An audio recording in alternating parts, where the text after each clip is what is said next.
Hi guys කොහොමද ඔයාලට අද වීඩියෝ එකට ඔයගොල්ලෝ ආදරෙන් පිළිගන්නවා. අද තියෙන්නේ මගේ නයිට් ස්ටඩි රූටින් එක වගේම මගේ බුක් කලෙක්ෂන් එක ඔයගොල්ලන්ට පෙන්වන්න තමයි යන්නේ.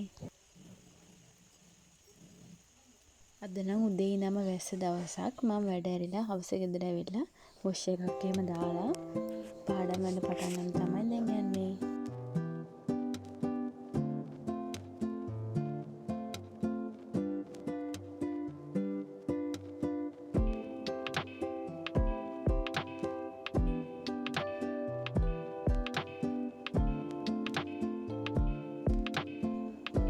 අදත් අලුත් ටියුට් එකක් තියෙනවා. ඒ ටියුට් එක පාඩම් කරලා ඒක ෂෝට් නෝට් එක හදන්න තමයි අද යන්නේ.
මම දැන් උතන පාඩම් කරනවා අපේ නංගි ඉන්නවා. මට පොඩ්ඩක් කේන්ති ගිහිල්ලා තියෙන්නේ දැන් නම්.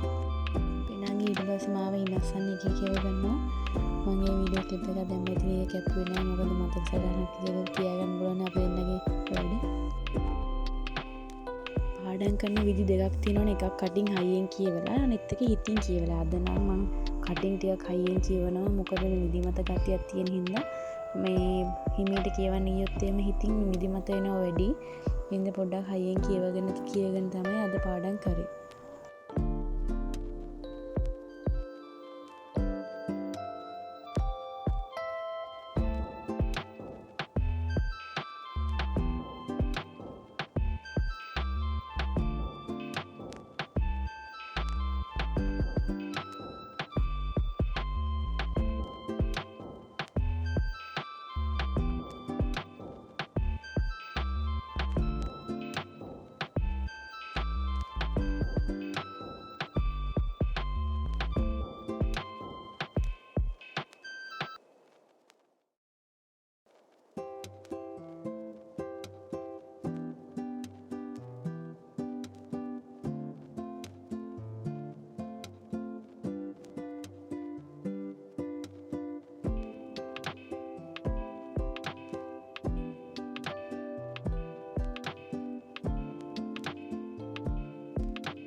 අද නම් මාර සීතලක් තියෙනවා. මොකද වැස්ස හින්දා සීතලයි. ඊට පස්සේ මම තේ කුත දාගෙන ආව නිදිමත ගතිය යන්නත් එක්කම.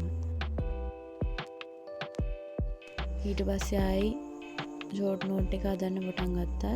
කොහොම හරි ඉවර කරගන්න ඕනේ පිටු ටිකක්. ඕකේ පිටු තියෙනවා 47ක් ටියුට් එක. එකකින් භාගයක් ඉවර කරගන්න තමයි අද ටාගට් එක තියෙන්නේ මගේ.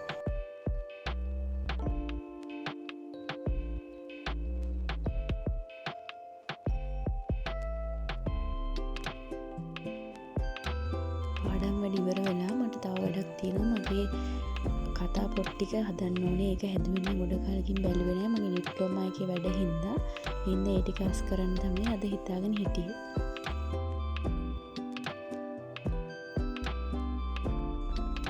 මගේ දැන්නම් පොත් පොඩ්ඩයි තියෙන්නේ. ඒක මම පොඩි රැක් එකක දාලා තියෙන්නේ. ඒකේ බොක්ස් එක ගෙනල්ලා ඒකෙන් පොත් ඔක්කොම එළියට අරගෙන ඊට පස්සේ බොක්ස් එක ක්ලීන් කරලා ආයි මට ඕන විදිහට මගේ පිළිවෙලට ඒක හදාගන්න තමයි මම අද ප්ලෑන් එක ගාවේ. මොකද පාඩම් කරනවා විතරයි මේ පොත් ටික ගැන බැලුවෙම නෑ. ඕවා පාඩම් කරන්න ඕනෙත් නෑ. මගේ ඩිප්ලෝමා එකේ පොත් ටික විතරයි මේ ටිකේම ඇල්ලුවේ. ඩිප්ලෝමා එක ඉවරුනහම ආයි මගේ හොබි එකට පුරුදු වෙන්න ඕනේ. ඔය අත්සන කියන්නේ පෙත්තම කියලා නවකතාවක් තිබ්බවට එළවලු කාලේ මේ තියෙන එක එළවලු සිංහල සාහිත්‍ය කරපු අය නම් දන්නවා.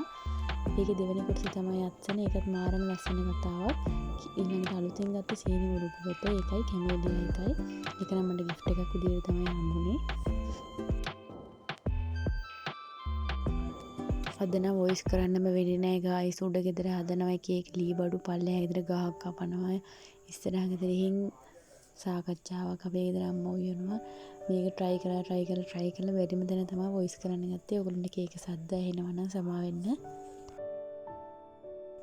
මෙතන තියෙන පොත් මම ගොඩක් වෙලාවට දෙපාර වගේ කියවලා තියෙනවා. දැන් සීනි මුරුක්කු එකයි කැමීලියා එකයි තමයි කියවන්න තියෙන්නේ. මේ චිත්‍ර ටික මම 2022 වගේ තමයි යන්නේ. ඒ දවස්වල පොඩ්ඩක් මගේ හිත අවුල් ගියල කාලයක්. ඒ කාලේ අඳපු චිත්‍ර ටික තමයි මම පොත හොයද්දි මට හම්බුණා. ඒ ටික නම් මාර ලස්සනයි. දැන් බලනකොට එකම විදිහට තමයි ඔක YouTube එකෙන් බලන් අදපුවක් තියෙනවා. එකම විදිහට එකම මාතෘකා. මෙන්න මේ චිත්‍ර ටික ගැන තමයි මම කලින් කිව්වේ. මේ ටික ලස්සනයි නම් කමෙන්ට් එකක් දාලා ලයික් එකක් දාන්න කියලා ආදරෙන් ඉල්ලනවා. එහෙනම් guys අලුත් වීඩියෝ එකකින් හම්බෙන්න සතුටින් පරිස්සමින් ඉන්න. bye